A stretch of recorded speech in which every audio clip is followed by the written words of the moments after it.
நான் அகிலேஷ் யாதவிடம் கேட்க விரும்புகிறேன். உங்கள் குடும்பத்திற்கு வெளியே யாதவர்களை நீங்கள் காணவில்லையா? அவர்கள் யாவருக்கும் சொந்தமானவர்கள் அல்ல. இந்த குடும்ப கட்சிகளை முடித்துவிட்டு பிரதமர் மோடி தலைமையில் மெயின்புரியில் தாமரை மலர வேண்டிய நேரம் வந்துவிட்டது.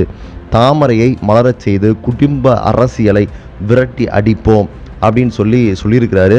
அது மட்டும் இல்லாமல் பிற்படுத்தப்பட்டோர் என்ற பெயரில் ராகுல் பொய்களை பரப்பி வருகிறார். பாஜக 400 இடங்களில் வெற்றி பெற்றால் நாட்டிலேயே இடஒதுக்கீட்டை அகற்றிவிடும் என்று அவர் கூறுகிறார். நாங்கள் அறுதி பெரும்பான்மையுடன் 2 முறை ஆட்சி செய்தோம் என்பது அவருக்கு புரியவில்லை.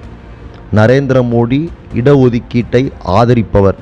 எஸ்சி, எஸ்டி மற்றும் ஓபிசி இடஒதுக்கீடுகளை பாஜக ஒருபோதும் அகற்றாது. வேற யாரையும் அகற்றவும் விடவும்